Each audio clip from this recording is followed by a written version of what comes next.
Welcome back to the deep dive. Today we're doing something a little unusual. We're taking just one source, a single, really intense personal account, and we're using it as a map. Exactly. This is the story of a man named Aaron, a survivor. A survivor who says he witnessed the total, synchronous transformation and disappearance of his entire small town, Bellweather. And our mission today is to get past the surface level horror of that. This isn't just some monster story. It's a profound psychological document. Right. We're going to be analyzing Aaron's experience, focusing on these really dark themes of emotional capacity, isolation, and exclusion. And the central question, the tragedy we really need to unpack for you, is what happens when this radical, ecstatic transformation is built on an emotional prerequisite. With that test. A test that you fundamentally do not meet. It's chilling. So let's set the scene. Bellweather. Aaron describes the town as being just defined by inertia, calcified routines. He called it a snow globe stillness, which is such a perfect image. It is. Half the houses were empty. He moved there after his mother died. Not really for peace, but just sort of accepting the quiet. He found comfort there because it was so predictable, right? A town basically settled in amber.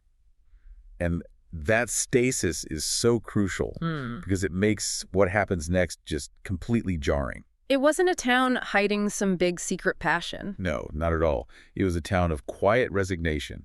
And Aaron felt safe there, which tells you a lot about his own emotional state, stuck, unmoving, and I think very guarded. And that inertia is just shattered when the catalyst arrives. It's this object, a painting of a butterfly, and it just shows up at the town's little art show. It's in the old church hall, dead. And the quality of it, Aaron really struggles to describe it. He says it wasn't just photorealistic, it was, quote, real feeling. And he focuses on the color, right? Yeah, this blue on the wing, a blue so deep he said it made black look loud, like it was still alive, pinned to the canvas. And the reaction from the townspeople wasn't, oh, what a nice painting. It was like a religious revelation. Instantly, they just started crying. Not in sadness, but with this look of reverence, acceptance. He says they looked like something old was ending. And even the town cynics, the skeptical mayor, everyone was just moved, silenced by it. The moment they saw that painting, this invisible knot holding the town's quiet desperation together, it loosened. And you see the effects almost immediately, but in these really small, quiet ways. Right. Like the Whitcomb boys, who hadn't spoken in years, are suddenly seen hugging on Main Street. And Mrs. Halpin, who hated her ex-husband, brings him a pie. It's like the entire town had been, as he puts it, washed in warm water. But this collective joy, this euphoria, it only makes Aaron feel more alone. This is where his crisis really begins. He feels totally outside it. Hollow. He says he felt made of glass. And what bothers him isn't the painting's power. No, it's his own lack of a reaction. Why wasn't he weeping? Why didn't he get the memo? He becomes this accidental anthropologist of his own emotional failure. Which brings us to his first encounter with someone else who's, chosen, Alice. He finds her just staring at the painting, and she's whispering, I didn't know it could feel like this. I thought I missed my chance. Missed my chance. That suggests a whole history of pain, of regret. And then later, she finds him, and she's ecstatic, almost glowing, and she says the words that change everything. I didn't think it would choose me. Choose, yeah. So it's not a random event. It's a selection process. Yeah. And the horrifying realization for Aaron, the thing that kicks off this whole next part of the story, is that he is one of the unchosen. Yes.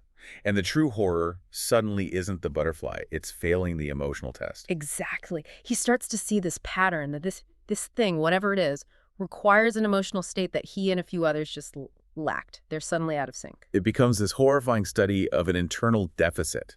He's not looking for monsters anymore. He's trying to figure out what specific piece of himself is missing. And he finds three others who are also out of step. First, a man in a rusted Buick. Just sits there, a statue, unblinking. The whole town is blooming emotionally, and his face never changes. Utterly static. Then there's Mrs. Laurie, the widow. She just continues her rigid morning walk to the cemetery. Aaron tries to connect, offers her coffee. And she just looks right through him, like he's interrupting a conversation only she can hear. She hasn't let go of her ritual, of her specific sorrow. And lastly, Nathan from the post office. Polite but dry. Alone. When Aaron tries to talk to him about how weird things are getting, Nathan just locks his jaw and walks away. He maintains that wall. Mm-hmm. So the question becomes, What do they all have in common? What makes them unworthy? And it's not about being a good or bad person. No, not at all. It's about emotional availability.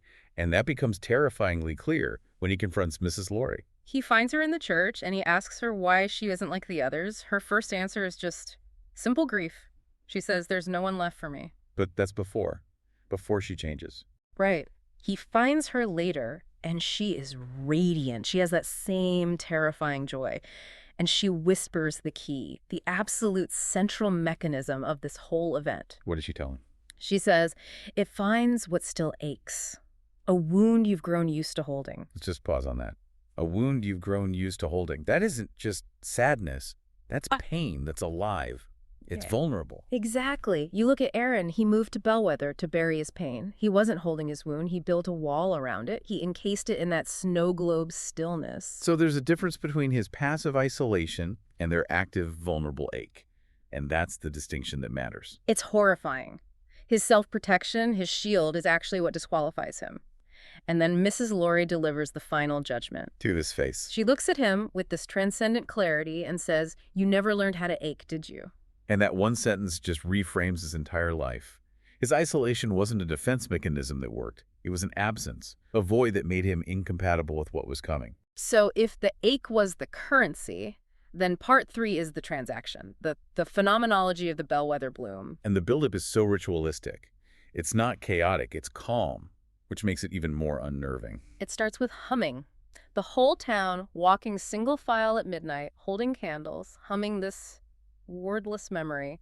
It felt like a rehearsal. They were preparing themselves, voluntarily. And the signs get stranger.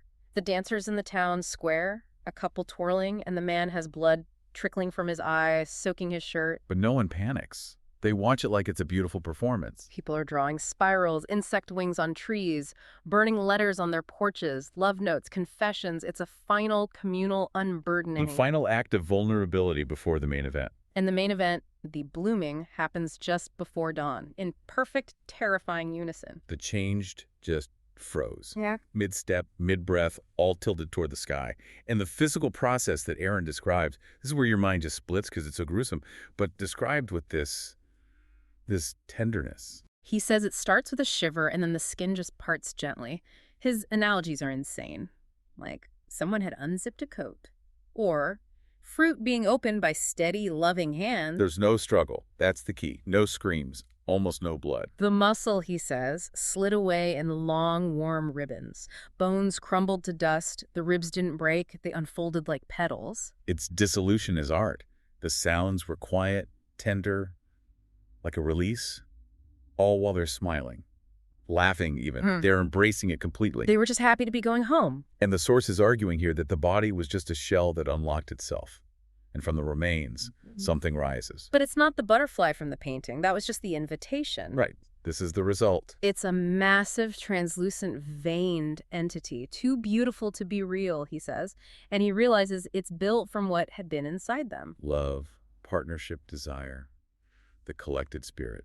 Which brings us to the absolutely crushing conclusion, to Aaron's rejection. He's left standing there, terrified, but also desperate to join them. The entity flies silently over him. He's screaming, "I'm still here. I watched. I understand now." And it just ignores him. He's not even worth noticing. He collapses into the ash of his neighbors, and that's when the answer comes.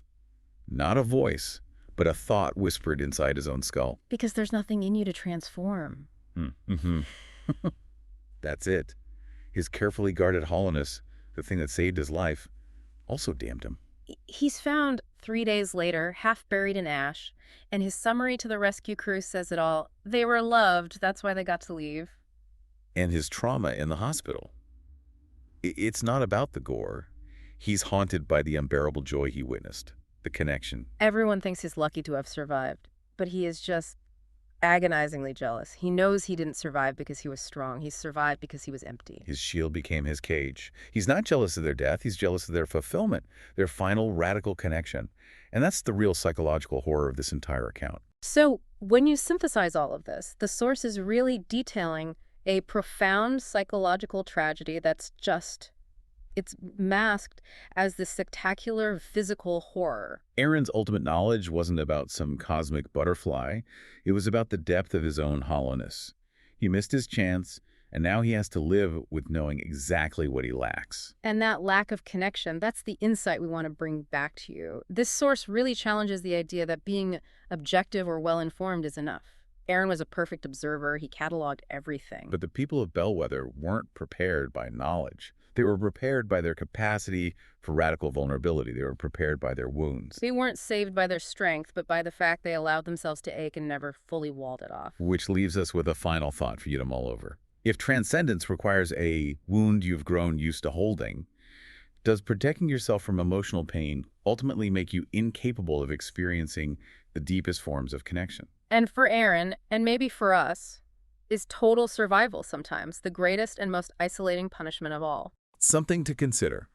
We'll see you next time on The Deep Dive.